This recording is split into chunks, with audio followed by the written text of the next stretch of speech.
Have you ever witnessed a moment that completely transformed someone's life?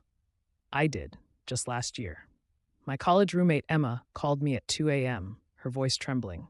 "I'm pregnant," she whispered, "and he's gone." Emma had met this charming investment banker at a friend's wedding. They connected instantly, talking until sunrise about their dreams, childhoods, and favorite books. One passionate night later, he returned to London, promising to call. He never did. I watched Emma cycle through denial, panic, and finally acceptance as her pregnancy progressed. She'd stare at her growing belly, wondering how she'd manage alone.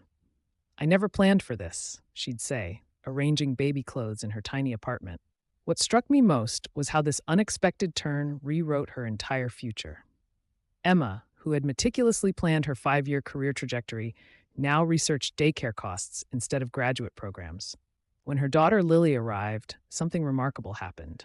This tiny human with curious eyes became Emma's world. The career-focused woman I knew transformed into someone who found joy in midnight feedings and first smiles. Then came the plot twist. 6 months after Lily's birth, Emma received a message from James, the father. He'd been searching for her, having lost her number in a phone mishap. When he discovered he had a daughter, he flew back immediately. I watched their complicated reunion unfold, his regret, her caution, their shared love for their daughter, creating a bridge between two strangers who were now forever connected. Their story made me realize how life's most unexpected moments often lead to our most meaningful journeys. Life rarely follows our carefully crafted plans, does it? We map out our futures with such precision: career milestones, relationship timelines, financial goals, only to have the universe laugh and say, "That's not what I had in mind for you." These unexpected detours often terrify us initially. We resist them, fighting against the current of change with everything we have. I've seen it countless times in my own life and in the stories you've shared with me. That promotion you were counting on goes to someone else. The relationship you thought would last forever ends abruptly. Or perhaps, like Emma, you find yourself facing parenthood when you least expected it. But here's what I've come to believe. Our greatest blessings often arrive disguised as our worst nightmares. Think about the job loss that pushed you to finally start that business you'd been dreaming about. Or the relationship that ended, making space for someone who truly values you. Or the health scare that reminded you to cherish each moment with your loved ones. I've collected these stories for years now, and a pattern emerges. Initially, there's shock and resistance. Then comes the painful period of adjustment, the sleepless nights, the tears, the questioning. But eventually, if we remain open, there's transformation. The mother who never planned on raising a child alone discovers strength she never knew she possessed. The executive who loses everything finds freedom in simplicity. The couple facing infertility discovers joy in adoption. These moments of unexpected change force us to grow beyond our comfortable boundaries. They challenge our assumptions about what we can handle and who we truly are. They strip away the unnecessary and leave us with what matters most. I'm not suggesting we should welcome hardship or that every difficult situation magically transforms into something wonderful. Some challenges remain painful throughout our lives. But even in those cases, we often discover resilience we never knew we had. As the poet Rumi wrote, "What you seek is seeking you." Sometimes the life we need finds us, even when it's not the life we thought we wanted. Today, I want to share a story that will make you question everything you believe about fate, second chances, and the unexpected paths that lead us to love. Meet Sophia Bennett, a determined young woman who left her small hometown with nothing but ambition and grit. She was focused solely on her career, climbing the corporate ladder in New York City's competitive marketing world. Romance? That could wait. Her aging parents needed her support, and her 5-year plan had no room for distractions. But one night changed everything. At a lavish charity gala where she felt completely out of place, Sophia met a mysterious man named Adrian. Their connection was immediate and intense, the kind of chemistry that makes the rest of the world fade away. After hours of conversation that flowed like they'd known each other for years, they shared one passionate night together. By morning, he was gone. Just a handwritten note left behind. What Sophia didn't know then was that this single night would transform her entire existence. Not only would she discover she was pregnant, but with triplets. And not only was the father a stranger who disappeared, he was Adrian Blackwell, one of the most powerful billionaire CEOs in the country. From struggling alone through morning sickness while hiding her pregnancy at work, to the shock of recognizing her one night stand on a business magazine cover, to the moment Adrian walked into her company meeting and their worlds collided again. Sophia's journey is one of extraordinary challenges and unexpected blessings. How does a fiercely independent woman handle a controlling billionaire who suddenly wants to be involved in her life? And how does a man who's always gotten everything he wanted learn to open his heart to something money can't buy? I've been sharing stories like Sophia and Adrian's for years now on this channel, and every time I do, my inbox fills with messages from viewers who've experienced similar life-changing moments. That's why I created Twists of Love and Fate, because I believe these unexpected journeys deserve to be told. If you've ever had your life changed in an instant, whether through an unexpected pregnancy like Sophia, a chance meeting with someone who became important, or any moment that divided your life into before and after, you'll want to stay with me until the end of this story. The lessons Sophia and Adrian learned about pride, vulnerability, and finding strength in unexpected places might just help you navigate your own journey. I remember one viewer who wrote to me after watching a similar story. She had been raising twins alone for 3 years when their father unexpectedly re-entered their lives. She told me that watching these stories helped her approach the situation with more compassion and less fear. Your channel gave me the courage to consider a different ending to my story, she wrote. That's the power of sharing these experiences. They remind us that we're not alone in our struggles or our triumphs. They give us permission to hope for better outcomes, even when circumstances seem impossible. So, if you believe everything happens for a reason, that sometimes the universe has better plans for us than we have for ourselves, hit that like button right now. It helps more people find these stories and creates a community of support for everyone going through similar situations. And if you're new here, I invite you to subscribe and join our storytelling family. Every week, I share stories that remind us of the incredible resilience of the human spirit and the unexpected ways love finds us. Before we dive deeper into Sophia's journey, from that life-changing charity gala to becoming a mother of triplets to finding unexpected love with a billionaire CEO, take a moment to settle in. Maybe grab a cup of tea or coffee, because this story has twists and turns that will keep you guessing until the very end. Are you ready to discover how Sophia's one night with a mysterious stranger completely transformed her life? Let's continue her remarkable journey together. Before Sophia Bennett became entangled with a billionaire CEO and expecting triplets, she was just a girl from Maplewood, a small town where everyone knew your business before you did. Growing up in a modest 2-bedroom home with faded blue shutters, Sophia's childhood was rich in love, but limited in opportunities. Her father, James Bennett, worked at the local factory for 30 years until his back gave out. Her mother, Eleanor, cleaned houses and took in alterations to make ends meet. They were hard-working people who taught Sophia the value of persistence and integrity.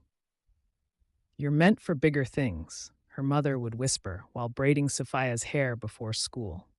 Those words became Sophia's North Star, guiding her through late nights studying while other teenagers were at parties.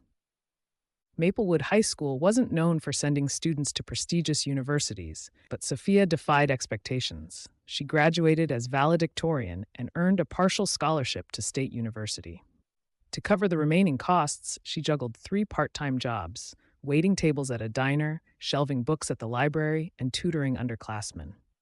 College opened Sophia's eyes to possibilities beyond Maplewood's town limits. In her marketing classes, she discovered her talent for understanding what makes people tick, for crafting messages that resonated. Her professors noticed too, encouraging her to apply for internships in major cities.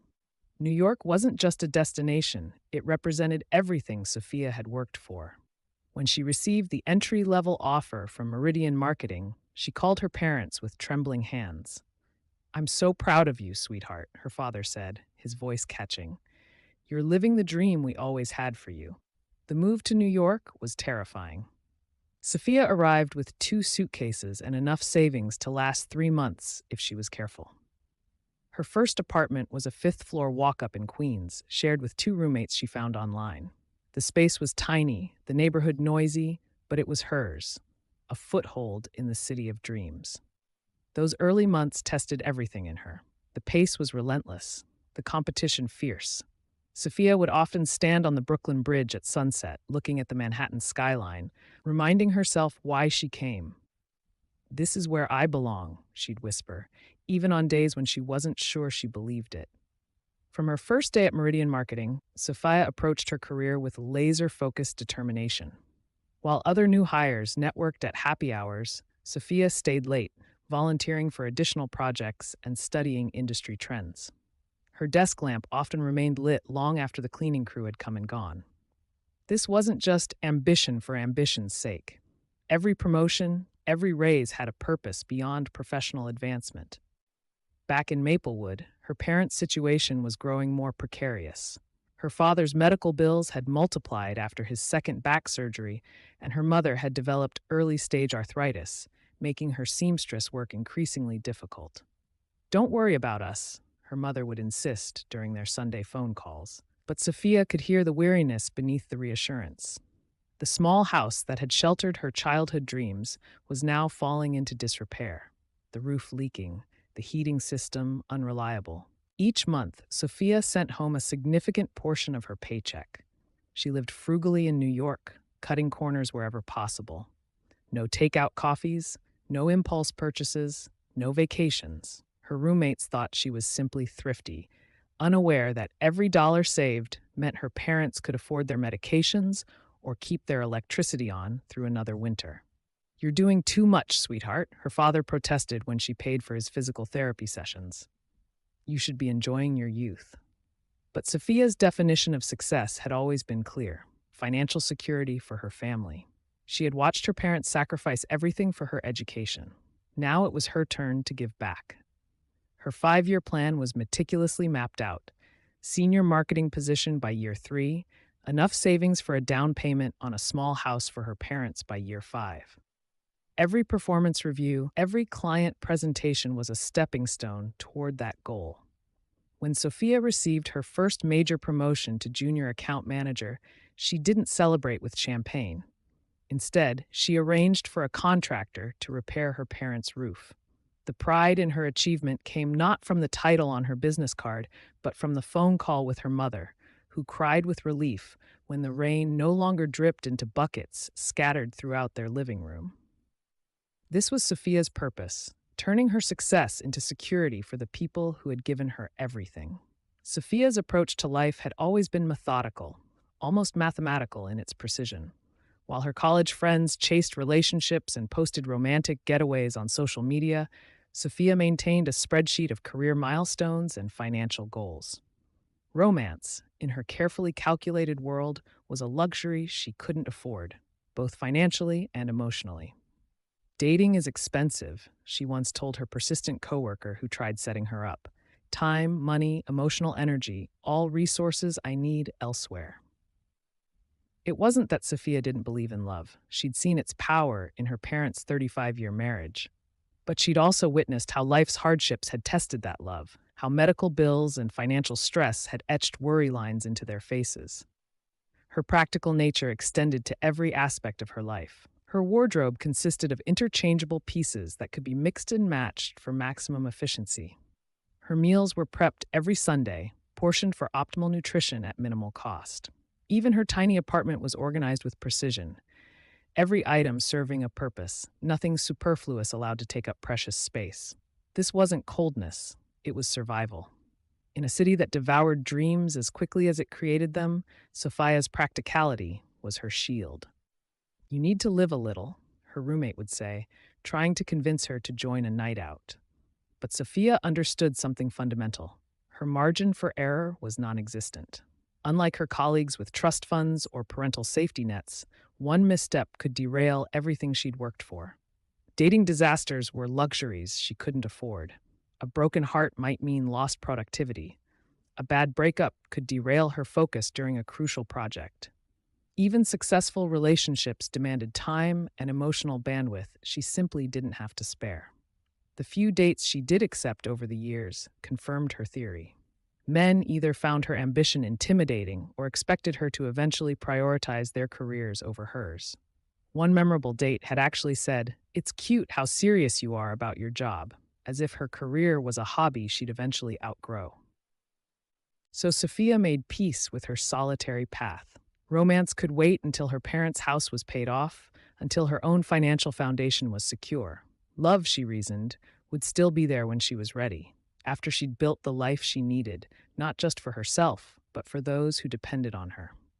Meridian Marketing's glass-walled offices housed an unspoken battlefield where Sophia fought daily battles that her male colleagues never faced. The corporate landscape of New York's marketing world wasn't just competitive, it was ruthlessly gendered in ways both subtle and blatant. "You should smile more in client meetings," her first manager had suggested, not offering the same advice to her male counterparts. "It makes you more approachable." This was Sophia's introduction to the impossible tightrope women walked in corporate America. Be confident, but not aggressive. Be friendly, but not too friendly. Be ambitious, but not threatening. In strategy sessions, Sophia learned to modulate her voice, not too high to be dismissed as emotional, not too assertive to be labeled difficult. She watched as male colleagues interrupted female presenters without consequence, while women who did the same were deemed unprofessional. She noticed how men who stayed late were dedicated, while women with the same hours were questioned about their family commitments. The dress code, though officially the same for everyone, carried hidden expectations.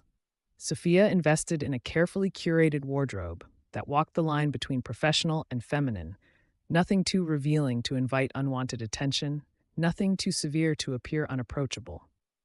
Every morning, she calculated the impression her appearance would make, an exhausting mental exercise her male peers were spared. Then there were the client dinners, where she navigated unwanted advances with practiced grace. "I'm flattered, but I'd prefer to keep our discussion professional," she'd say with a smile that masked her discomfort. Refusing too harshly could cost the company an account. Accepting the behavior would cost her self-respect. Pregnancy was the ultimate career taboo, an unspoken fear among ambitious women. Sophia had witnessed the subtle sidelining of colleagues who returned from maternity leave, finding their projects reassigned, their advancements stalled. "We weren't sure you'd want that responsibility with your new priorities," they'd be told, as if motherhood and ambition couldn't coexist. Despite these challenges, Sophia refused to be deterred. She built alliances with other women, creating an informal network of support. They shared strategies, warned each other about problematic clients, and celebrated each other's victories in an environment that rarely did. This was the complex reality Sophia navigated daily, a world where her gender was both an obstacle and a strength, where every achievement came with the knowledge that she'd worked twice as hard to earn it. The grand ballroom of the Plaza Hotel glittered with chandeliers that cast diamond-like reflections across the marble floors. Sophia Bennett stood at the entrance, clutching her invitation like a shield. The annual Meridian Marketing Charity Gala was mandatory for all employees, but no one had mentioned it would feel like stepping into another world entirely. "Just smile and network," her supervisor had advised, as if it were that simple. But surrounded by New York's elite in their designer gowns and custom tuxedos, Sophia felt like an imposter in her borrowed dress. The midnight blue gown belonged to her roommate Jessica, who'd insisted it would look perfect on her. "The color brings out your eyes," she'd said, pinning up the hem that was 2 inches too long. Now Sophia tugged at the neckline, feeling exposed despite its modest cut. She navigated through clusters of people who seemed to know exactly where they belonged. Old money mingled with new tech fortunes. Celebrities chatted with politicians, and everyone spoke the same unwritten language of privilege that Sophia had never learned. At the bar, she ordered a glass of champagne, wincing internally at what such a drink would cost on her budget. The bartender handed it to her with practiced elegance, and she retreated to a quiet corner near a massive floral arrangement that probably cost more than her monthly rent. From this vantage point, Sophia observed the room with a marketer's eye. She noted how the women air kissed, their jewelry catching the light with each movement, how the men stood with casual confidence, their watches and cufflinks subtle displays of wealth, how laughter seemed to rise and fall in practiced cadence, never too loud, never too genuine. I don't belong here, she thought, sipping her champagne slowly to make it last. Her mind drifted to her parents in Maplewood. What would they make of this opulence? Her father would be uncomfortable in his Sunday best. Her mother would marvel at the flowers before calculating how many meals their cost could provide. A waiter passed with a tray of hors d'oeuvres she didn't recognize. She declined with a smile, her stomach too knotted with anxiety to eat. 2 hours, she promised herself. She would stay for 2 hours, speak to at least 3 potential clients as her boss had instructed, and then slip away unnoticed. Little did Sophia know that fate had other plans for her that evening. Plans that would begin with a pair of piercing blue eyes watching her from across the room. Sophia was contemplating her escape strategy when a deep voice broke through her thoughts. You look about as comfortable as I feel at these things. She turned to find herself face to face with a man whose presence seemed to command the very air around him.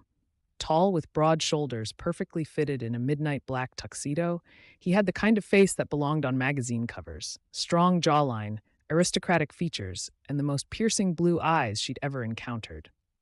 Is it that obvious? Sophia asked, surprised by her own honesty. He smiled, a genuine expression that transformed his serious face. Only to a fellow outsider. I'm Adrian. He extended his hand but offered no last name. Sophia Bennett, she replied, noticing how warm his hand felt against hers, how it lingered just a moment longer than necessary. So, Sophia Bennett, what brings you to this gathering of New York's most self-important? His candor startled a laugh out of her. Work obligation. You? Let's just say I have investments that require occasional social appearances. He leaned against the wall beside her, creating a small pocket of intimacy in the crowded room.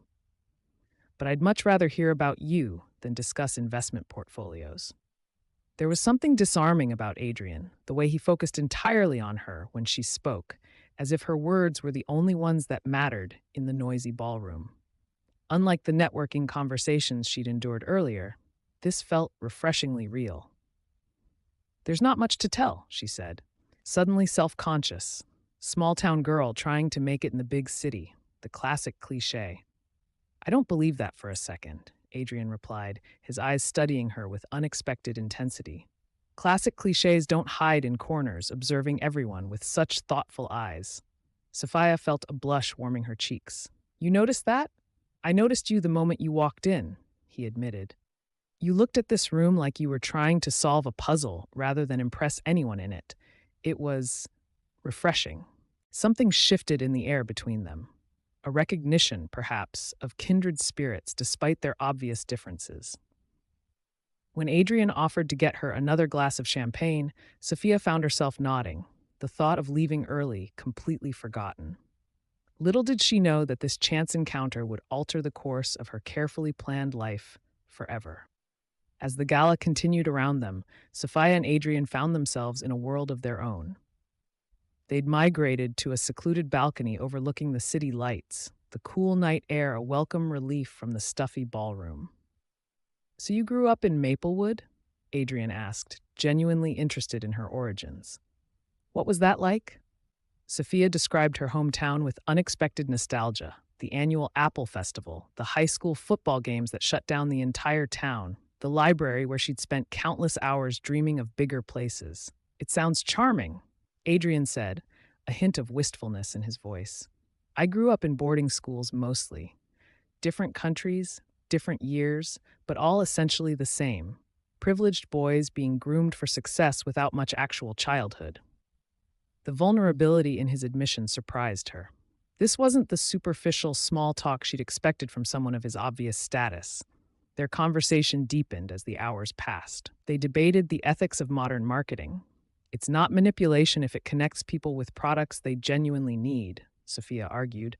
Discussed books they'd both loved. Fitzgerald captured the emptiness of wealth perfectly, Adrian observed, and shared their views on success. Most people here measure success by their bank accounts or social connections, Adrian said, gesturing toward the ballroom. What's your measure? Sophia considered the question carefully. Freedom, she finally answered. The freedom to make choices based on what matters, not just what pays the bills. To help my parents live comfortably. To do work that means something. Adrian studied her face with those intense blue eyes. That's refreshingly honest. What struck Sophia most was how easily they challenged each other. When she made a point about economic inequality, he didn't dismiss her, but offered thoughtful counterarguments. When he spoke about the responsibilities of wealth, she pushed him on corporate accountability. There was no pretense between them, just two minds connecting, sparking against each other like flint and steel. Sophia couldn't remember the last time she'd felt so intellectually alive, so seen for her thoughts, rather than her appearance or position. You know, Adrian said as midnight approached, I've attended dozens of these events, and this is the first conversation I'll actually remember. Sophia smiled, a warmth spreading through her that had nothing to do with the champagne. I know exactly what you mean. As the gala wound down, neither Sophia nor Adrian seemed ready for the evening to end. The connection between them had grown from intellectual curiosity to something electric, charged with unspoken possibilities. Would you like to continue our conversation somewhere quieter? Adrian asked, his voice lower, more intimate. My hotel is just across the street. In any other circumstance, with any other man, Sophia would have declined. She wasn't impulsive, especially not with strangers. But something about Adrian made her feel both reckless and completely safe at the same time. Yes, she heard herself say, surprising them both. The short walk to his hotel was filled with anticipation, their hands occasionally brushing against each other, each contact sending currents through her body. In the elevator, they stood close enough to feel each other's warmth, but not touching, the tension between them building with each ascending floor. His suite was elegant but understated, with floor-to-ceiling windows showcasing the glittering city below. But Sophia barely noticed the view. All she could see was Adrian, his blue eyes darkened with desire as he moved toward her. I don't usually do this, she whispered as he stood before her. Neither do I, he replied, his fingers gently tracing her cheek. There's something about you, Sophia Bennett. Their first kiss was tentative, a question. The second was an answer, deep and consuming. What followed was a night of passion that transcended physical attraction. It was a connection of souls, vulnerable and raw. In Adrian's arms, Sophia forgot about her carefully constructed plans and practical approach to life. She surrendered to the moment, to the feeling of being truly seen and desired for exactly who she was. Their bodies moved together with an intuitive understanding, as if they'd known each other for years rather than hours. Afterward, lying in the quiet darkness with her head on his chest, Sophia felt a profound sense of peace. Adrian's fingers traced lazy patterns on her bare shoulder as they talked softly about everything and nothing. Childhood dreams, favorite constellations, places they hoped to visit someday. I never expected this, Sophia admitted, her voice barely above a whisper. To feel this way with someone I just met. Adrian pulled her closer. Some connections defy explanation, he murmured into her hair. Maybe some people are just meant to find each other. For the first time in years, Sophia allowed herself to believe in possibilities beyond her practical plans. That night, in Adrian's arms, she dared to dream of something she hadn't even known she wanted. Sophia woke to sunlight streaming through the floor-to-ceiling windows. For a moment, she was disoriented, the luxurious sheets and unfamiliar surroundings confusing her still drowsy mind. Then the memories of the night before came flooding back. Adrian, their connection, the hours they'd spent in each other's arms. She reached across the bed, expecting to find his warm presence. Instead, her hand met cold, empty sheets. Sitting up, she scanned the spacious hotel suite. Adrian's jacket, which had been draped over a chair, was gone. His shoes, no longer by the door. Adrian? She called, her voice echoing in the silent room. No response. A flutter of panic rose in her chest as she slipped out of bed, wrapping the sheet around herself.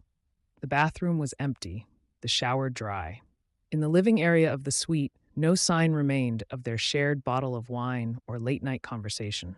It was as if he'd vanished, taking all evidence of his presence with him, except for a single folded note on the desk, her name written in elegant handwriting. With trembling fingers, Sophia unfolded it. Sophia, thank you for an unforgettable night. Take care of yourself. 7 words.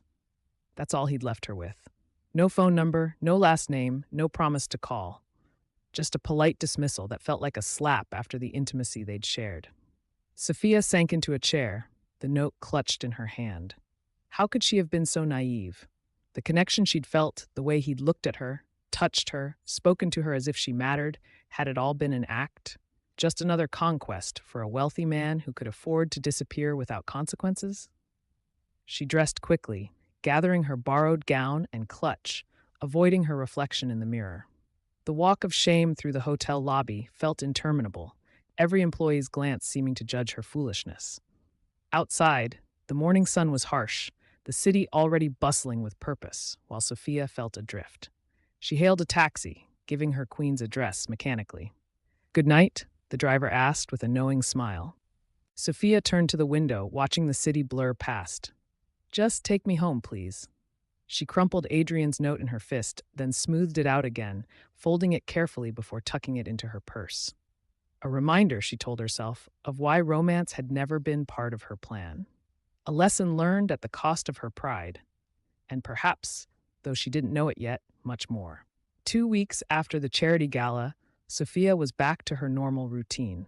Early mornings at the gym, long hours at the office, and evenings spent preparing for the next day. She had almost convinced herself that the night with Adrian was nothing more than a beautiful dream, a momentary lapse in her otherwise practical life. Almost. The note remained tucked in her wallet, a tangible reminder that it had been real. Sometimes, during quiet moments, she would unfold it, trace his handwriting with her fingertip, then quickly put it away before emotions could surface. It was during a particularly stressful presentation that the first symptom appeared. A wave of nausea hit her so suddenly that she had to excuse herself mid-sentence, barely making it to the bathroom before emptying her stomach. She blamed it on food poisoning from the questionable sushi she'd had the night before. But the nausea persisted, appearing without warning throughout the day, especially in the mornings. Her body felt different somehow. Tender in places, exhausted in a way that even 8 hours of sleep couldn't fix. Her favorite coffee suddenly smelled repulsive, and the office's fluorescent lighting seemed to trigger headaches that lingered for hours. "You're just overworked," she told her reflection one morning, splashing cold water on her pale face. "Nothing a weekend of rest won't fix." When her period didn't arrive, she made excuses. Stress could delay menstruation, everyone knew that, and she'd been under tremendous pressure with the new marketing campaign. Her body was simply responding to the strain. Even when she found herself dozing off during meetings or needing to unbutton her skirt after lunch, Sophia refused to acknowledge the possibility growing in the back of her mind. It was one night, she whispered to herself, as she avoided the feminine products aisle at the drugstore for the 3rd week in a row. The chances are so slim. It's just stress. It has to be just stress. But deep down, in the quiet moments before sleep claimed her, Sophia knew. Her body was trying to tell her something that would change everything. After 6 weeks of denial, Sophia finally made an appointment with her doctor. She told herself it was just to rule out any health issues causing her symptoms, anemia perhaps, or a vitamin deficiency. Anything but the possibility that kept her awake at night. Dr. Chen, a kind woman with gentle hands and direct eyes, listened to Sophia's symptoms with growing certainty.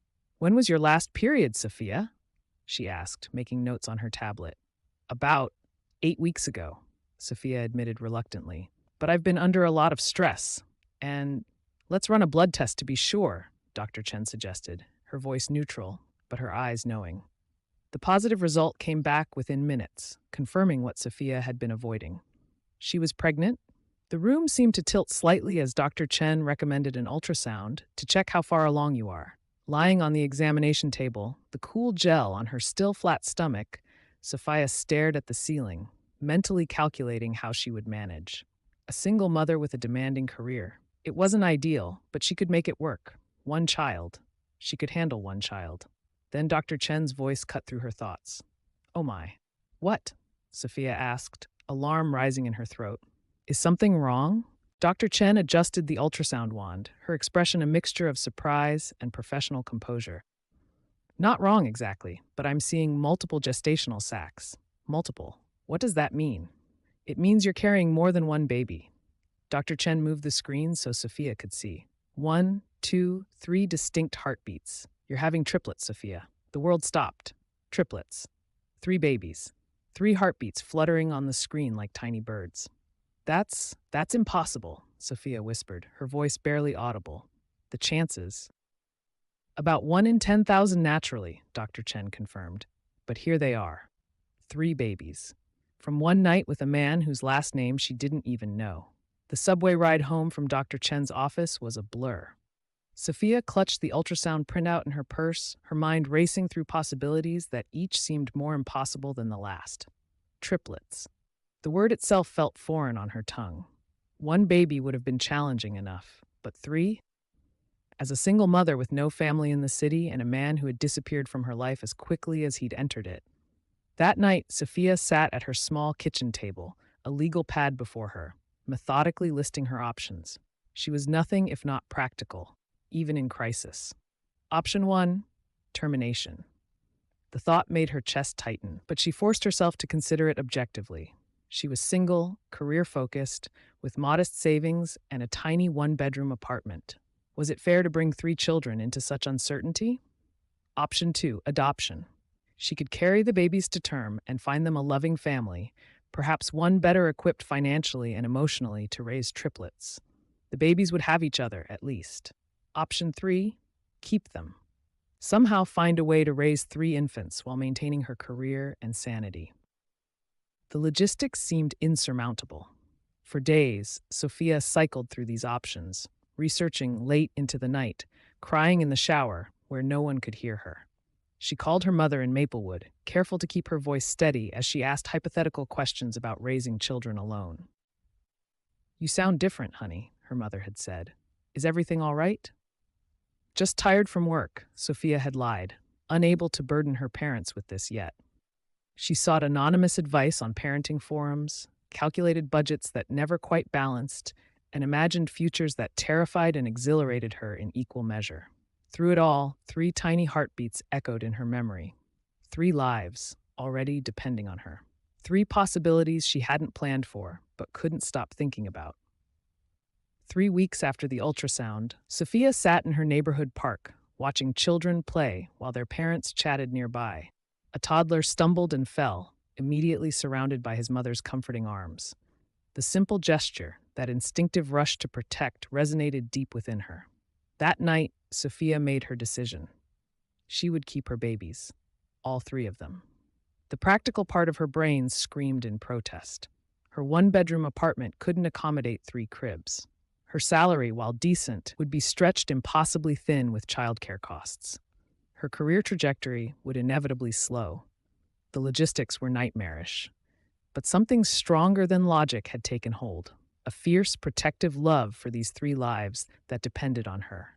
They hadn't asked to be created, hadn't chosen their circumstances. But they were hers, and she would find a way. The next morning, Sophia called Dr. Chen to schedule her prenatal care. She downloaded budgeting apps and created spreadsheets projecting expenses for the next 5 years. She researched multiple birth support groups and affordable housing options in outer boroughs. She even started a small side business doing freelance marketing work, squeezing it into her evenings to build an emergency fund. When she finally told her parents during a video call, their initial shock gave way to tearful support. "We'll help however we can," her father promised, his voice cracking. "We can convert the garage into a bedroom and move down there ourselves." "No, Dad," Sophia said firmly. "I'm not uprooting your lives. I'll figure this out." "You always were stubborn," her mother said, wiping away tears. "But you're not alone, Sophia. Remember that." That night, Sophia placed her hand on her still flat stomach, making a solemn promise to the 3 tiny lives within. "We're going to be okay," she whispered. "I don't know how yet, but we will, I promise." By her 4th month, Sophia could no longer hide her pregnancy. Her fitted pencil skirts had been replaced by stretchy maternity wear, and the whispers around the office grew louder with each passing day. Did you hear? She's having triplets. No father in the picture, from what I heard. Career suicide, if you ask me. Sophia held her head high, focusing on her work with renewed determination. But the corporate world wasn't kind to pregnant women, especially single ones expecting multiples. Her boss, Richard, called her into his office one Tuesday morning. Sophia, I'm concerned about the Anderson campaign, he began, not quite meeting her eyes. It's a demanding project that requires late nights, travel, weekend work. I've handled demanding projects before, Sophia replied evenly. My work hasn't suffered. Yes, but Richard gestured vaguely toward her growing belly. Your situation is complicated. I'm thinking of reassigning you to smaller accounts, for your own good, of course. Sophia recognized the demotion for what it was. With all due respect, Richard, I've increased the Anderson account's revenue by 30% since taking it over. I'd like to continue. The conversation ended in a stalemate, but the message was clear. Her pregnancy made her less valuable in their eyes. The challenges multiplied as her body changed. Simple tasks became ordeals. The crowded elevator made her nauseous. Her swollen ankles protested the walk from the subway, and sitting at her desk for hours became torture for her back. Yet each morning, Sophia arrived early, prepared and professional. When colleagues offered pitying looks, she responded with determined competence.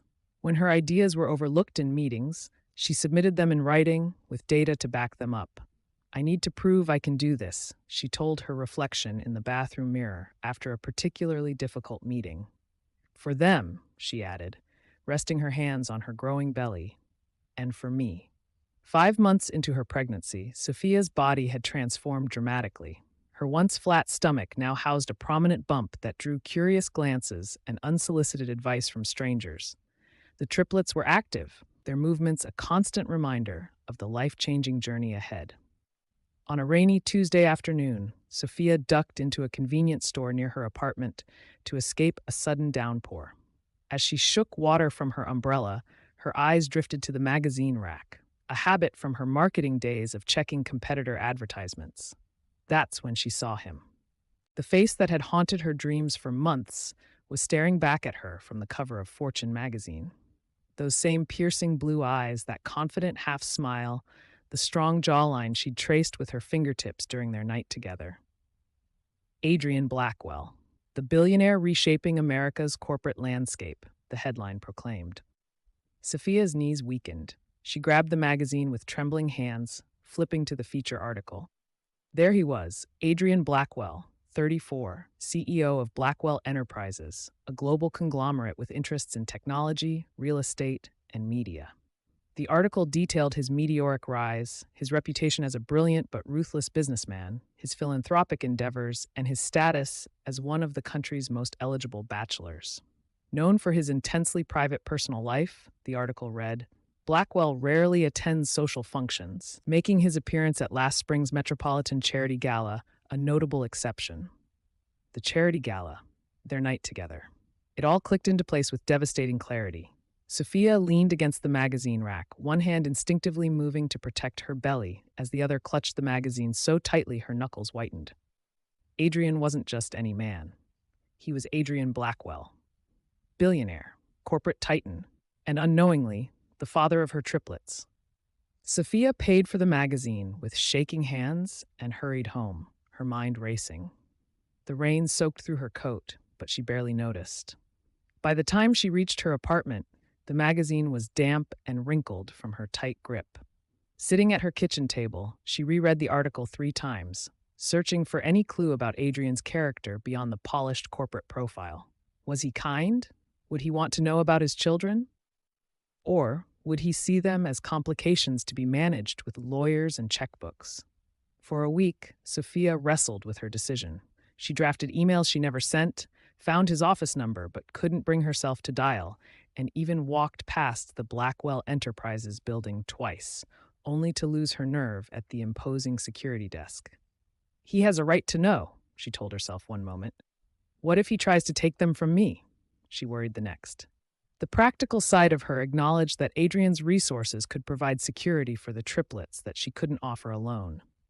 but the protective mother in her feared losing control of her children's future to a powerful stranger who happened to share their DNA. Every night, she fell asleep with no answer, only to wake with the same question. Should she tell him? Fate made the decision for Sophia on a Wednesday morning when her department head called an emergency meeting. The executive team from Blackwell Enterprises will be conducting a review of our division today, he announced, his voice strained. Everyone needs to be prepared to present their current projects. Sophia froze, her hand instinctively moving to her prominent belly. Blackwell Enterprises. It couldn't be a coincidence. The conference room buzzed with nervous energy as executives in impeccable suits filed in. Sophia sat near the back, hoping to remain inconspicuous, her heart hammering against her ribs. And then he walked in. Adrian Blackwell commanded the room instantly. Taller than she remembered, more imposing in his bespoke suit, he radiated authority as he took his place at the head of the table. His gaze swept the room, and then stopped, locked on her. For a breathless moment, their eyes met. Recognition flashed across his face, followed by confusion, then shock as his gaze dropped to her pregnant belly. Throughout the 2-hour meeting, Sophia could barely focus. She felt Adrian's eyes returning to her repeatedly, his expression unreadable. When called upon to present her marketing strategy, she somehow managed to speak coherently, though she couldn't later recall a word she'd said. As the meeting concluded, Sophia gathered her materials quickly, planning a hasty retreat. But before she could reach the door, she heard his voice. "Miss Bennett, a moment of your time, please." The room emptied, leaving them alone. Adrian stood by the window, his back to her, tension visible in his shoulders. "I didn't expect to find you here," he said finally, turning to face her. "I didn't expect you to find me at all," Sophia replied, her voice steadier than she felt. His eyes dropped to her belly again. "How far along are you?" 5 months, she answered, watching realization dawn in his eyes. 5 months, Adrian repeated, his voice barely audible.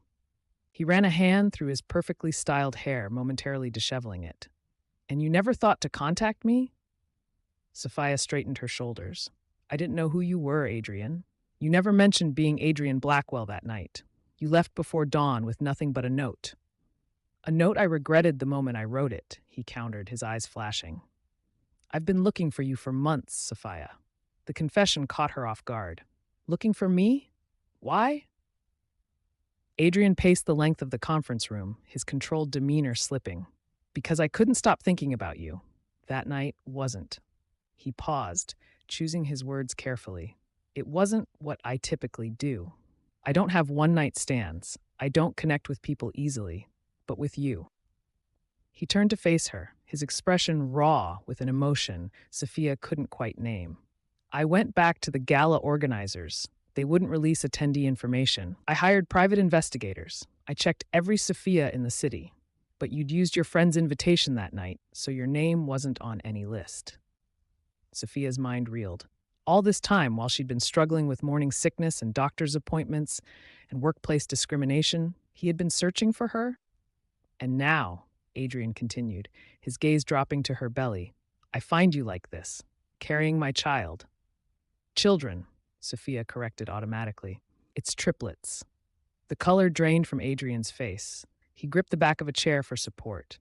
"Triplets? Yes." A tense silence filled the room before Adrian spoke again, his voice low and resolute. "I want to be involved, Sophia. These are my children too, and I won't let you shut me out of their lives." Friends, can you imagine the shock Sophia must have felt in that moment? Standing there in a corporate conference room, 7 months pregnant with triplets, facing the father of her babies, a man she'd spent one night with, who turned out to be a billionaire CEO. Life really does write stories more dramatic than fiction sometimes. I remember when my cousin discovered her boyfriend was actually from an extremely wealthy family he'd been keeping secret. He wasn't a billionaire, but he was hiding his background because he wanted to be loved for himself. Their confrontation wasn't nearly as dramatic as Sophia and Adrian's, but it made me think about how we navigate unexpected revelations about people we care about. Sophia now faces an impossible situation. On one hand, Adrian's resources could provide security and opportunities for her children that she couldn't offer alone. On the other hand, this powerful man could potentially try to control her life or even seek custody of the triplets. The fear of losing her children must be overwhelming. What would you do in Sophia's situation? Would you welcome Adrian's involvement for the sake of your children? Would you be suspicious of his sudden interest? Or would you try to find middle ground where you could co-parent without giving up your independence? I'd love to hear your thoughts in the comments below. What do you think Sophia should do next? How would you handle discovering the father of your children is a billionaire CEO who's been searching for you? And if you're enjoying Sophia and Adrian's story, please give this video a thumbs up to help others find it too. Your engagement helps our storytelling community grow, and I'm so grateful for each and every one of you who takes the time to connect with these stories. Now, let's continue with Sophia and Adrian's journey as they navigate this life-changing revelation. The weeks following their confrontation were a battleground of wills. Adrian wasted no time asserting his position in Sophia's life and the lives of his unborn children. "I've scheduled a consultation with Dr. Patel," Adrian announced during their third meeting, sliding a business card across the cafe table. "She's the top maternal fetal medicine specialist for multiples on the East Coast." Sophia pushed the card back. "I already have a doctor I trust. Dr. Chen is competent, but Dr. Patel specializes in high-risk pregnancies like yours." "My pregnancy isn't high risk," Sophia countered, though her doctor had indeed classified it as such. Adrian's jaw tightened. "Carrying triplets at 35 is automatically high risk, Sophia? This isn't about your independence, it's about their safety." These clashes became their routine. Adrian arranged for grocery delivery services when he noticed Sophia struggling with heavy bags. She canceled them. He sent a car service for her doctor appointments. She took the subway instead. He offered to move her into a larger apartment in a building he owned. She refused outright. "I don't need you to swoop in and fix everything," Sophia told him after he'd had ergonomic office furniture delivered to her workplace. "I've been managing on my own for months." "And now you don't have to," Adrian replied, frustration evident in his voice. "Why won't you accept help that benefits our children?" "Because it comes with strings attached," Sophia shot back. "Every decision you make without consulting me sends a clear message. You think you know better. You think your money gives you the right to control my life." Adrian ran a hand through his hair, a rare gesture of discomposure. "I'm not trying to control you, Sophia. I'm trying to provide for my family." "They're not your family yet," she said quietly, "and I'm certainly not." The hurt that flashed across his face was genuine, but Sophia had spent too long fighting for her independence to surrender it now, even to the father of her children. Their fundamental differences became increasingly apparent as Sophia's pregnancy progressed. Adrian's world operated on efficiency, control, and the power money could buy. Sophia's was built on self-reliance, careful planning, and the dignity of making her own way. These differences manifested in every interaction. When Sophia mentioned needing to find a larger apartment before the babies arrived, Adrian immediately pulled out his phone. "I have 3 properties that would work," he said, scrolling through listings. "The brownstone in Park Slope has a garden, or there's the penthouse on the Upper East Side with the nursery space." Sophia set down her tea. "I was thinking more along the lines of a 2-bedroom in Queens." Adrian looked genuinely confused. "Why would you choose Queens when you could live somewhere safer, closer to the best schools?" "Because I can afford Queens," she replied simply. "I don't want to live in a place where I depend on you for the roof over my head." Adrian's frustration was palpable. "This isn't about keeping score, Sophia. It's about providing the best environment for our children." "And teaching them what exactly? That money solves everything? That they're entitled to luxury without earning it? Is that what you think of me?" Adrian asked quietly. "That I haven't earned what I have?" Sophia softened slightly. "No, but your world and mine are different. You see money as a tool to fix problems. I see self-sufficiency as strength." Even their approaches to the pregnancy highlighted their different values. Adrian wanted to control every variable, hiring nutritionists, researching the latest medical technologies, planning every detail of the birth. Sophia, meanwhile, embraced the uncertainty. Some things can't be managed with a business plan, she told him after he presented a color-coded birth strategy. Babies don't follow schedules or respect flowcharts. Their different worlds weren't just about wealth, they were about fundamentally different approaches to life itself. As her 7th month of pregnancy approached, Sophia's fears intensified. Late one night, after a particularly heated argument with Adrian about birthing plans, she sat alone in her apartment, surrounded by baby books and legal websites. Custody battles, she typed into the search bar, her hands trembling slightly. The results made her stomach clench. Cases where wealthy fathers had been granted primary custody, mothers relegated to weekend visits with their own children. Stories of expensive legal teams overwhelming single mothers who couldn't afford comparable representation. This wasn't just about maintaining her independence anymore. It was about protecting her relationship with her children. When Adrian called the next morning, Sophia was uncharacteristically quiet. "What's wrong?" he asked, immediately sensing her shift in mood. "I need to ask you something," she said carefully, "and I need an honest answer." "Of course. If we disagree about the children, about how they're raised, where they live, their education, what happens then? Will you use your resources against me?" The silence on the other end of the line stretched uncomfortably. "Is that what you think of me?" Adrian finally asked, his voice low. "That I'd take your children from you?" "They're your children too," Sophia reminded him, "and you're used to getting your way. You have the means to make that happen." "Sophia," Adrian's voice softened, "I want to be part of their lives, not tear them away from their mother." But Sophia had seen too many promises broken, too many power imbalances exploited. "Words are easy, Adrian, but when we disagree, and we will, what then?" The question hung between them, unanswered, because the truth was neither of them knew. Their fragile co-parenting relationship hadn't yet been tested by the reality of 3 newborns and the countless decisions that would follow. And that uncertainty terrified Sophia more than anything. The turning point came during Sophia's 32nd week of pregnancy. After a routine checkup revealed slightly elevated blood pressure, her doctor recommended more rest and less stress. When Adrian heard the news, his first instinct was to take control, to hire a live-in nurse, to insist Sophia take leave from work immediately, to manage the situation as he would a corporate crisis. But as he reached for his phone to make arrangements, he paused, remembering their countless arguments. Instead, he asked, "What do you need from me, Sophia? How can I help without overstepping?" The simple question marked the beginning of his transformation. Over the following weeks, Adrian began to approach their situation differently. Rather than imposing solutions, he offered options. Instead of making decisions unilaterally, he consulted Sophia first. He listened more and commanded less. When Sophia mentioned struggling to assemble the cribs she'd purchased, Adrian didn't immediately order custom-made ones or send his staff to handle it. Instead, he arrived at her apartment one evening with takeout and a toolbox. "I thought we could do it together," he said, rolling up his sleeves. "If you want." They spent the evening assembling furniture, Adrian following Sophia's lead, learning to be a partner rather than a boss.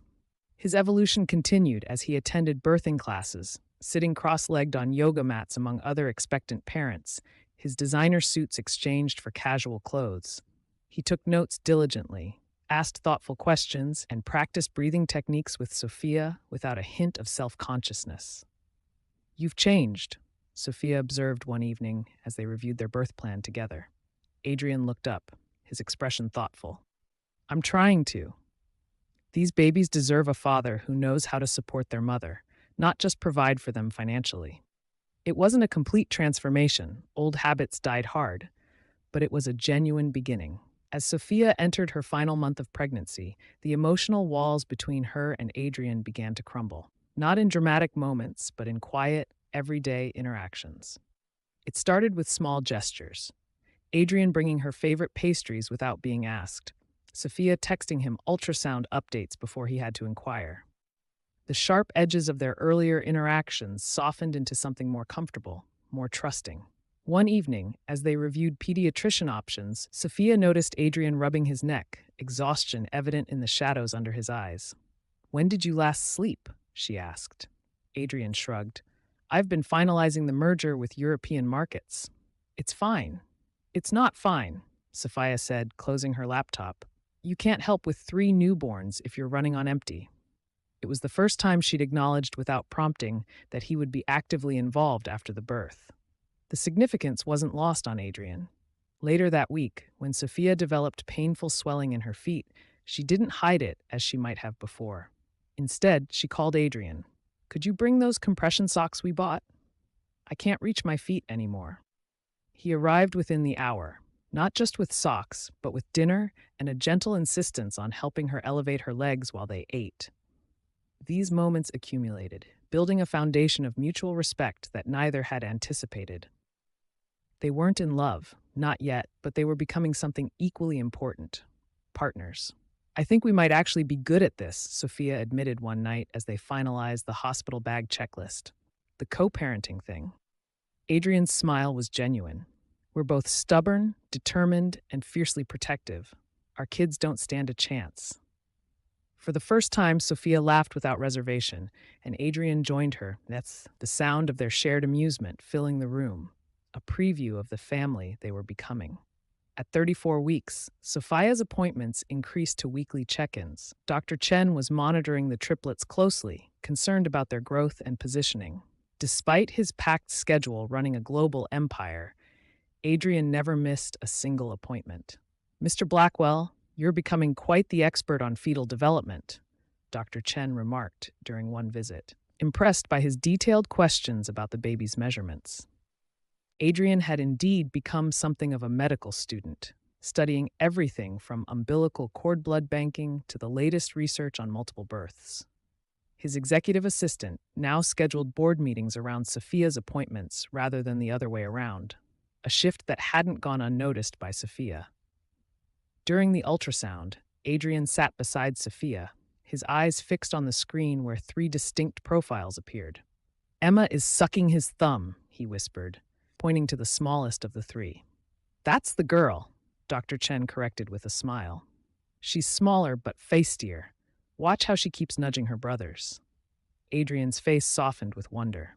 She takes after her mother. Sophia glanced at him, surprised by the tenderness in his voice.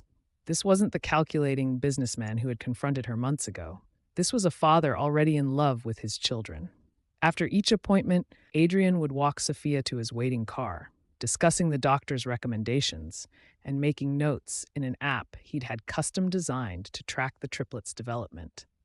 When Sophia mentioned offhandedly that she was craving strawberry ice cream, but her corner store was out, Adrian didn't send an assistant to find some. He went himself, returning triumphantly with 3 different brands for her to try. These small gestures spoke volumes. Adrian wasn't just showing up for the big moments. He was present for the everyday ones too. And slowly, appointment by appointment, Sophia began to trust that his commitment wasn't temporary. It was a fundamental shift in his priorities. Adrian Blackwell had built his empire through meticulous research and strategic planning. Now he applied those same skills to preparing for fatherhood with an intensity that surprised even Sophia. His penthouse office gradually transformed. Parenting books replaced business journals on his shelves, and his tablet contained more baby apps than financial ones. He attended not just one parenting class, but 3 different series, taking notes with the same concentration he gave to board meetings.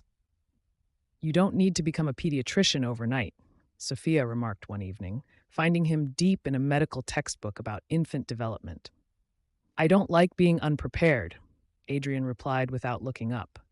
Did you know triplets often develop their own language, and that we should encourage it while also ensuring they develop normal speech patterns? What touched Sophia most wasn't just his academic approach, but the practical steps he took. He practiced diapering on dolls until he could do it efficiently. He learned to prepare formula one-handed. He even spent a weekend at his friend's house helping with their newborn to gain hands-on experience. How was it? Sophia asked when he returned, noticing the dark circles under his eyes. Humbling, Adrian admitted, and terrifying, and the most important training I've ever done. By her 8th month, Sophia's fierce independence began to yield to practical necessity. Her body, carrying 3 growing babies, simply couldn't keep up with her determination. The first concession came after a particularly exhausting day when she nearly fainted in the office kitchen. Adrian had been calling all morning about nursery furniture, but she'd ignored him. When he finally reached her assistant, he drove immediately to her workplace. "You're coming home with me," he insisted, his voice leaving no room for argument. To his surprise, Sophia didn't fight. "Just for today," she agreed quietly. That afternoon in Adrian's penthouse became a turning point. Sophia allowed him to prepare lunch while she rested on his absurdly comfortable couch.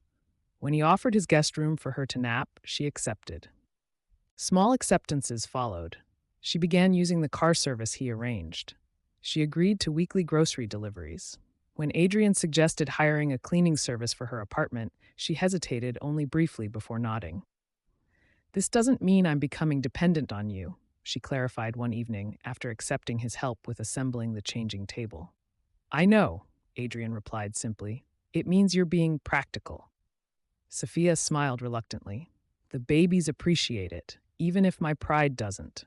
As the due date approached, their conversations shifted from immediate medical concerns to long-term parenting strategies, and their fundamental differences resurfaced. "I've researched the top private preschools," Adrian announced one evening, spreading brochures across Sophia's coffee table.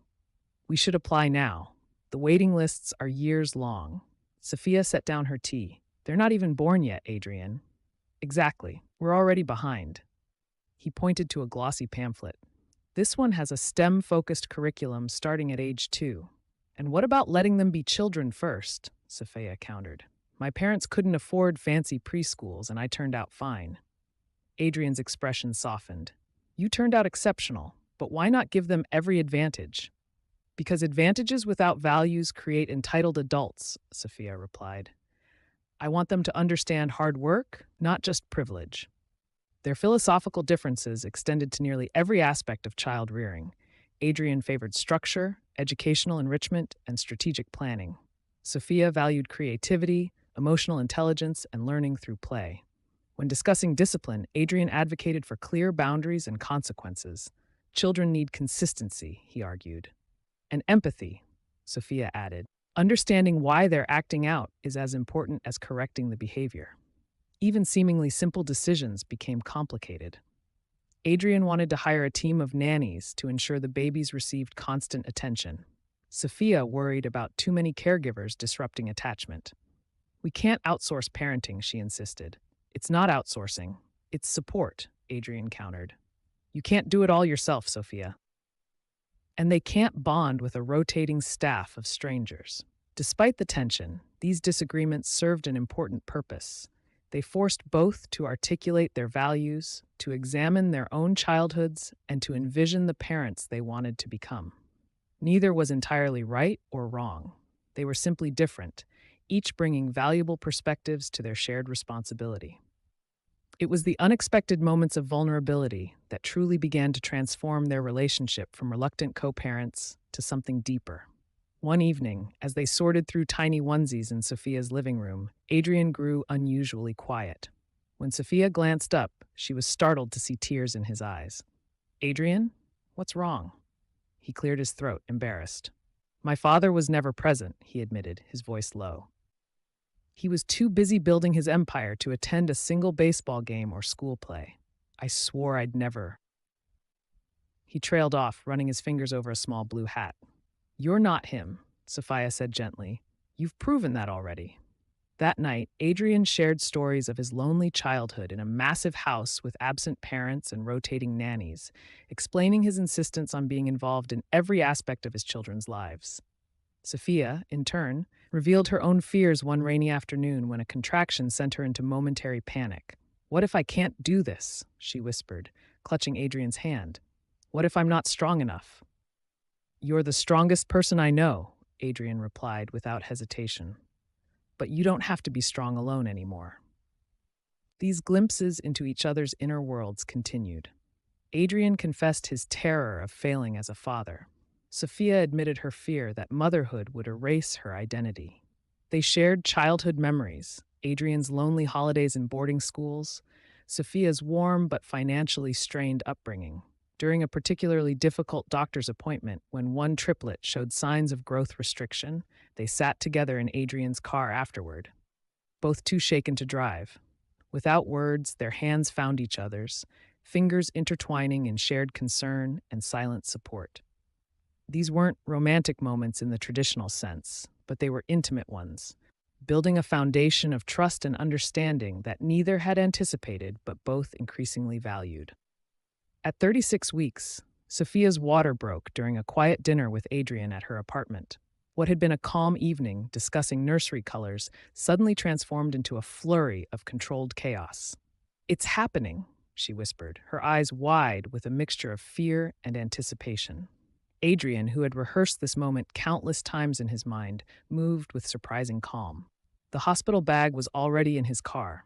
The birth plan was memorized. The medical team was on standby. The delivery room buzzed with activity, monitors beeping, nurses preparing, Dr.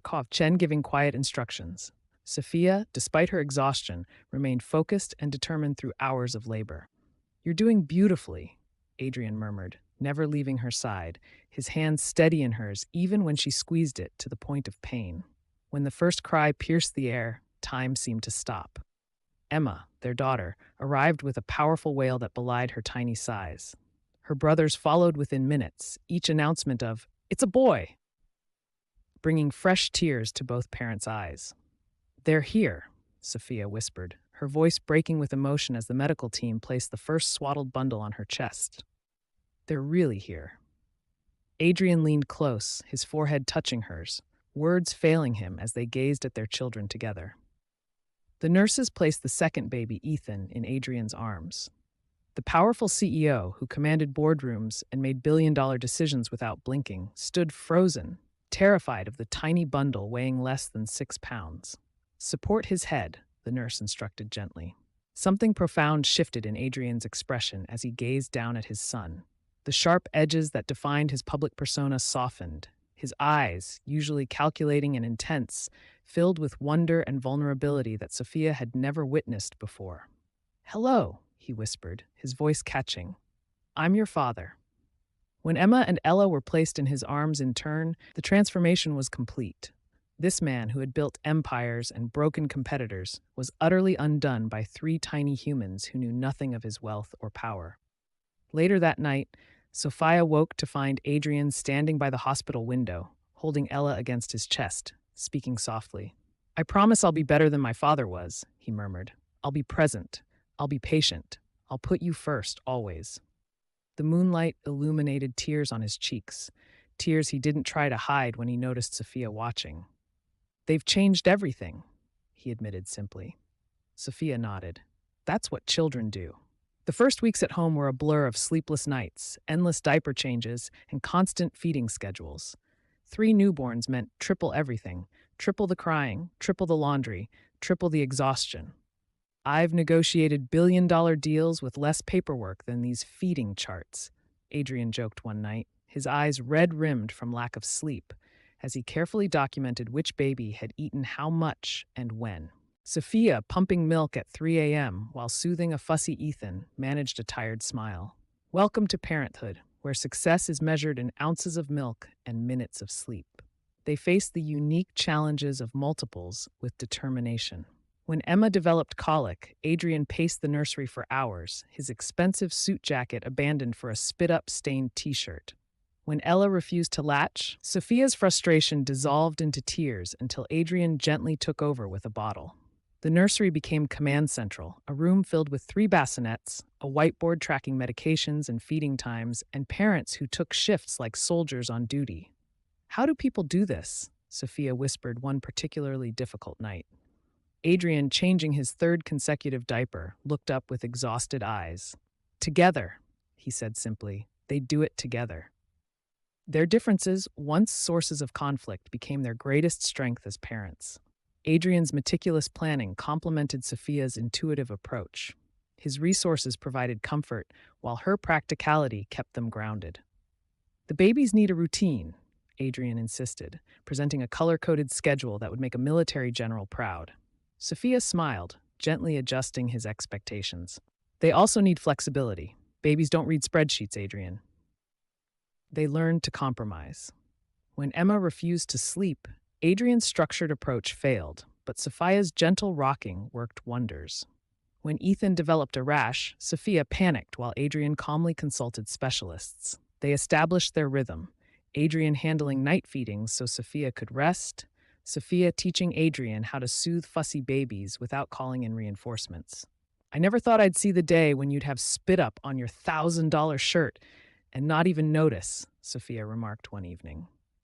Adrian looked down at the stain and shrugged. Some things matter more now. The man who once demanded perfection now found beauty in chaos. The woman who prized independence discovered strength in partnership.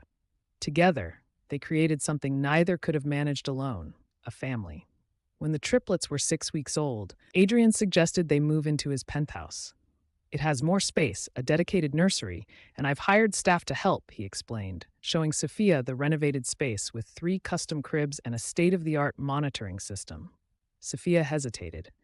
This is beautiful, but it doesn't feel like home. Adrian's face fell, but he listened as she continued. Home isn't about luxury, Adrian. It's about comfort, memories, and feeling like you belong. The next day, Adrian surprised her. He'd transformed a section of the penthouse to mirror her apartment. Her worn but beloved reading chair, family photos, even the mismatched coffee mugs she'd collected over the years. Is this better? He asked uncertainly. Sophia's eyes filled with tears as she nodded. This gesture, this understanding of what truly mattered to her, meant more than all his wealth. The transition wasn't seamless.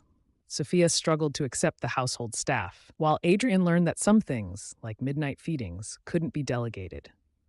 But together, they created a home that balanced both their worlds, a place where their children would grow surrounded by both luxury and love, privilege and purpose. If you're enjoying Sophia and Adrian's journey, hit that like button and share your thoughts in the comments. Have you ever had to blend 2 different lifestyles? Let me know below. 3 months after the triplets' birth, Adrian arrived at the penthouse earlier than usual, his expression uncharacteristically nervous. He found Sophia in the nursery, singing softly to Emma while the other babies slept.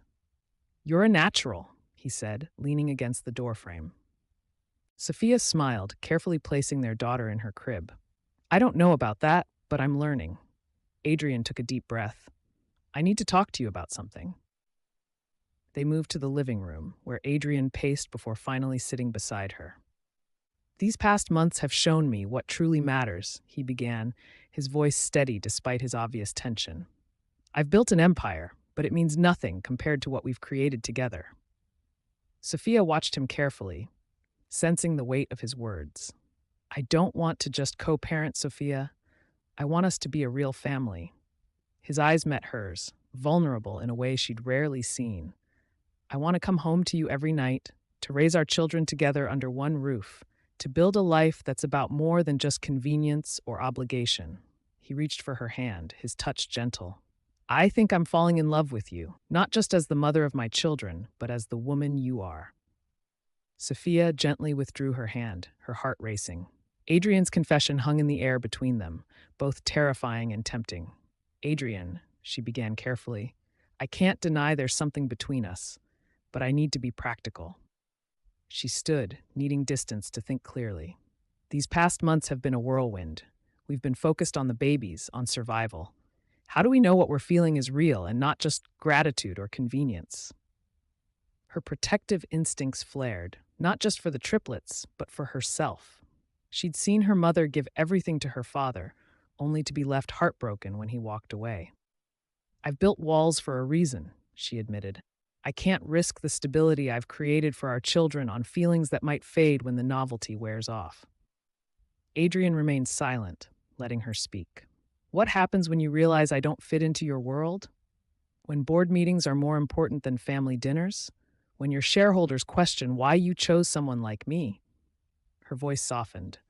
I need to protect them and myself from disappointment. They deserve parents who are certain, not experimenting. Adrian moved to sit beside her, his expression serious. I understand your concerns. They're valid. He ran a hand through his hair, a rare gesture of uncertainty from a man who projected confidence in every boardroom. I've never done this before. opened myself up to someone this way, he admitted. My world has always been about control, about winning. But with you and the children, it's different. I don't want to win. I want to belong. Sophia sat down, her defenses softening at his vulnerability. My father was absent, Adrian continued. He built an empire but lost his family in the process. I don't want that legacy. And I don't want my mother's legacy, Sophia countered. She gave everything to a man who couldn't give it back. The silence between them felt heavy with unspoken fears. What do you want from me, Adrian? Really? She finally asked. Time, he answered simply. Not promises we can't keep or roles we're not ready for. Just time to figure out what we could be, beyond co-parents. His honesty disarmed her. And if it doesn't work, then we'll still be the best parents we can be. That won't change. Sophia looked at Adrian, really looked at him. Not the billionaire CEO, not the father of her children, but the man who had been changing diapers at 3 a.m., who sang off-key lullabies, who had transformed his life to accommodate 3 tiny humans and their mother. I'm scared, she admitted, not just of getting hurt, but of how much I want this to work. Adrian's eyes softened. That's how I know it's real. The things that matter most are always the scariest to pursue. Sophia took a deep breath. I can't promise forever right now, but I can promise today and tomorrow and the day after that. That's all I'm asking for, Adrian replied. One day at a time. He reached for her hand again, and this time she didn't pull away. No grand gestures, she warned. No rushing. Just us, figuring this out together. Adrian nodded. We'll build our own blueprint. Not my world or yours. Something new that works for both of us. That night, after putting the triplets to bed, they sat on the balcony, talking until dawn about their hopes, their fears, and the future they might build. Not as co-parents, but as partners choosing each other every day. As weeks passed, their relationship evolved naturally. There were still arguments about Adrian's long work hours or Sophia's reluctance to accept help, but there was also laughter, understanding, and growing affection. One evening, as they watched the sunset from the penthouse balcony, the triplets asleep inside, Adrian took Sophia's hand. I never believed in fate until I met you, he confessed. I spent my life thinking success meant control, but you've shown me it's about surrender, to possibility, to vulnerability, to love. Sophia smiled, remembering the woman she'd been before that charity gala, focused, independent, and closed off to the very connection that now gave her life meaning. Sometimes the best journeys are the ones we never planned, she replied, leaning her head against his shoulder. They still had challenges ahead, blending their different worlds, navigating their roles as partners and parents, learning to trust in something neither had believed in before. But for now, this moment was enough, this quiet acknowledgement that some connections are worth the risk. Life's greatest love stories often come when we least expect them. If this story has touched your heart, please share it with someone who needs to hear it. Don't forget to subscribe for more stories that remind us of the power of love and second chances. 6 months into parenthood, Sophia stood in the kitchen at 2 a.m., preparing bottles while humming softly to Ethan, who fussed in his baby carrier. The woman who once organized marketing campaigns with military precision now measured success in ounces of formula and minutes of baby sleep. I used to think I knew what exhaustion was, she whispered to her son. Deadlines and presentations have nothing on you three. Parenthood had dismantled her carefully constructed independence.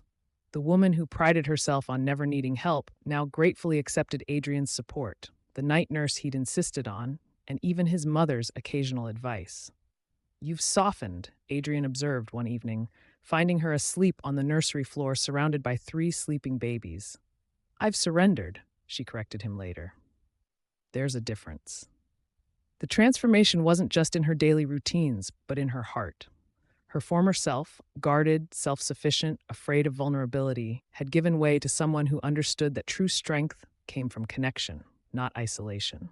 When Emma took her first steps toward Sophia instead of the nanny, tears streamed down her face. I used to think success was a corner office, she told Adrian that night. Now I know it's being the person your children reach for when they're scared or excited or proud. The ambition that once drove her hadn't disappeared. It had evolved, expanded to include dreams bigger than herself. Adrian Blackwell, once defined by his empire and ambition, found himself transformed by three tiny humans who cared nothing for his net worth or business acumen. The man who had built his reputation on never showing weakness now sang lullabies without embarrassment, discussed diaper brands with the same intensity he once reserved for acquisitions, and proudly displayed finger paintings in his otherwise immaculate office. My board nearly had a collective heart attack when I rescheduled our quarterly meeting for Emma's doctor's appointment, he told Sophia one evening, laughing. The look on Henderson's face was worth every penny of our stock dip. His assistant noted the change with quiet approval. The CEO, who once worked 18-hour days, now left promptly at 5, his calendar blocked for family dinner with the same priority level as investor meetings. I used to measure success by the quarter, Adrian confessed to Sophia as they watched the triplets play. Now I measure it by moments. Ethan's first word, Ella's determined crawl across the living room, Emma's face when she sees me come through the door. The most profound change came in his vulnerability. The man who had built walls around his emotions now freely expressed his love, his fears, his joy. When Ethan developed a high fever, Adrian paced the hospital hallway, tears streaming down his face, all pretense of control abandoned. "They've made me human again," he told his mother. I'd forgotten what that felt like. Pride had been both Sophia and Adrian's shield and their prison. For Sophia, it had manifested as stubborn independence, refusing help even when drowning. For Adrian, it had been the armor of perfectionism, never showing weakness, never admitting need. I thought asking for help meant I was failing. Sophia confessed to Adrian one night after accepting his mother's offer to watch the triplets for a weekend. Now I realize it takes more strength to reach out than to struggle alone. Adrian nodded, understanding deeply. And I thought vulnerability was weakness. My father taught me that emotions were liabilities in business and in life. They learned through midnight feedings and first fevers, through arguments about work-life balance and parenting philosophies, that true strength came from lowering their defenses.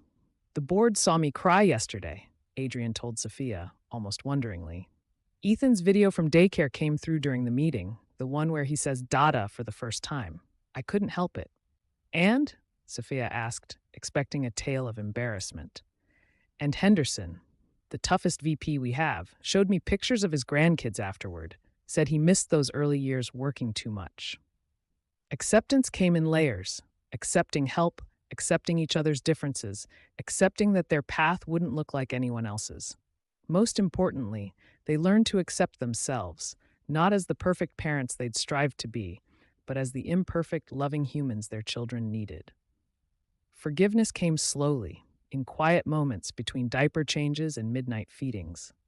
For Sophia, it meant forgiving Adrian for his initial absence, for the privilege that sometimes blinded him to her struggles, for the times his work still pulled him away. I resented you, she admitted one night, 9 months after the triplets' birth.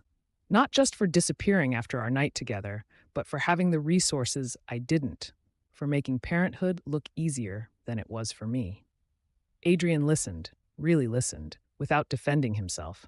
And I resented your independence, he confessed. The way you could connect with the babies so naturally while I fumbled, the way you didn't seem to need me beyond my financial support. More difficult than forgiving each other was forgiving themselves. Sophia struggled with guilt over her initial resentment of the pregnancy, the moments of overwhelming exhaustion when she questioned her decision to become a mother. Sometimes I look at them sleeping and cry because I remember considering not keeping them. She whispered to Adrian one night. He held her close. And I wake up terrified I'll become my father, absent even when physically present. They learned that forgiveness wasn't a destination, but a daily choice, choosing to see each other's efforts rather than failures, choosing to acknowledge their own growth rather than shortcomings, choosing to believe that love could heal what pride had broken. As the triplets approached their second birthday, Sophia and Adrian had established rituals that anchored their family in joy and connection. Sunday mornings became sacred. Pancakes shaped like animals, Adrian's specialty despite his initial culinary disasters, followed by walks in the park where the triplets toddled ahead, discovering the world with wide-eyed wonder. My father never had time for traditions, Adrian told Sophia as they watched Emma chase butterflies. Business always came first. I remember waiting by the window for him to come to my baseball games. We're breaking that cycle, Sophia assured him, squeezing his hand. They created their own holidays. Found Family Day, marking the anniversary of Adrian discovering Sophia was pregnant. Brave Heart Day, celebrating the triplets' first night home from the hospital when both parents had been terrified but determined. Adrian documented everything: first steps, first words, first tantrums, in leather bound journals he kept in his office desk. For when they're older, he explained, so they'll know how much they were loved from the beginning. Sophia created memory boxes filled with hospital bracelets, first onesies, and locks of baby hair. My mother kept nothing, she explained. When she died, I had no tangible memories of my childhood. Our children will have different stories to tell. Together, they built a foundation of moments, ordinary days made extraordinary by presence, attention, and intentional love. 2 years after the triplets' birth, Sophia stood on the balcony of their Hamptons beach house, watching Adrian chase 3 giggling toddlers across the sand. Emma, the leader of the trio, darted ahead with her father's determination, while Ethan built meticulous sandcastles with focused precision. Ella, the peacemaker, divided her time between both activities, her laughter carrying on the ocean breeze. Professionally, Sophia had found her balance. She'd launched her own marketing consultancy, working primarily from home with a schedule that bent around her children's needs rather than the other way around. Her client list included several of Adrian's business connections, but she'd earned their respect on her own merit. Adrian had transformed Blackwell Enterprises, implementing family-friendly policies that made headlines in the business world. He'd reduced his hours, delegated more responsibility, and even brought the triplets to board meetings occasionally, much to the initial shock and eventual delight of his executives. Their home life had found its rhythm, chaotic but joyful, structured yet spontaneous. The penthouse now featured finger paintings alongside priceless art, designer furniture protected with childproof covers, and a family calendar that held equal weight to Adrian's business appointments. They weren't perfect, but they were perfectly theirs. The choices Sophia and Adrian made, to keep the babies, to work through their differences, to build a family despite the odds, had rippled through every aspect of their lives. For Sophia, choosing vulnerability over independence had opened doors she never imagined.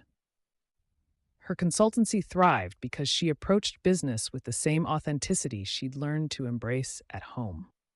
Clients valued her perspective as both a professional and a mother, and her work-life integration became a model for other women in the industry. "You've inspired a movement," her former boss admitted during a chance meeting. "Half my female executives now negotiate flexible schedules. They call it pulling a Sophia." For Adrian, choosing family over empire building had transformed his company culture. Blackwell Enterprises now topped best places to work lists, with policies that supported parents and recognized the value of life beyond the office. "My father built a company," Adrian told his board. "I'm building a legacy." Most profound was the impact on the triplets themselves. Emma, Ethan, and Ella grew surrounded by love, not perfect love, but intentional love. They witnessed compromise, respect, and the daily choice their parents made to put family first. "They'll never know how close they came to a different story," Sophia often thought. The wisdom Sophia and Adrian gained through their journey wasn't found in parenting books or business strategies, but in the crucible of daily challenges and unexpected joys. They learned that strength comes in many forms. For Sophia, who had once defined strength as independence, the revelation that vulnerability required greater courage transformed her approach to both motherhood and leadership. "The bravest thing I ever did wasn't raising triplets alone for those first months," she often said. "It was letting someone else in to help carry the load." Adrian discovered that true power had nothing to do with boardroom dominance or financial control. "I used to think power meant having others follow your commands," he reflected during a rare quiet moment. "Now I know it's about having the courage to follow your heart, even when it leads you away from everything you thought you wanted." Together, they learned that love isn't found in grand gestures, but in consistent presence, in showing up day after day, through exhaustion and frustration, choosing each other and their family repeatedly. Most importantly, they discovered that perfection was never the goal. We're beautifully imperfect. Sophia told the triplets on their second birthday, and that's exactly as it should be. Life rarely follows our carefully crafted plans. For Sophia and Adrian, what began as a chance encounter, one night that should have remained just a memory, became the foundation for a family neither had imagined wanting. If someone had told me 3 years ago that a charity gala would change my entire life, Sophia often reflected, I would have laughed. I had my 5 year plan, my career goals, my independent life all mapped out. Adrian, too, marveled at life's unpredictability. I built my business on calculated risks and strategic planning, he once told a graduating class during a commencement speech. Yet the most valuable parts of my life came from one unplanned moment, a conversation with a woman in a borrowed dress who would become the mother of my children. Their story served as a reminder that life's detours often lead to our most meaningful destinations. The unexpected pregnancy that once seemed like an insurmountable challenge became their greatest blessing. The differences that initially drove them apart ultimately complemented each other, creating a balance neither could have achieved alone. Sometimes, Sophia wrote in her journal on the triplets' second birthday, the most beautiful stories begin with the words, I never expected this. As I look at Sophia and Adrian's journey, I'm reminded that life's most beautiful stories rarely follow a straight line. Their path, from a chance meeting at a charity gala to building a family against all odds, reminds us that sometimes the universe has plans far greater than our own. Their story speaks to anyone who has ever faced an unexpected challenge and found strength they didn't know they possessed. It speaks to those who have learned that vulnerability isn't weakness, but the foundation of true connection. And it speaks to all of us who understand that family isn't defined by convention, but by love, commitment, and daily choice. Sophia and Adrian's journey from strangers to co-parents to partners shows us that second chances aren't just possible, they're often where we find our greatest joy. Their triplets, born from an unexpected beginning, became the catalyst for growth neither could have imagined alone. In the end, perhaps that's the greatest lesson of all, that life's most meaningful chapters often begin with its most challenging plot twists. Thank you for joining me for another story of love and fate. If you enjoyed this journey, please hit that like button, share your thoughts in the comments, and subscribe for more stories that remind us that life's greatest plot twists often lead to our happiest endings.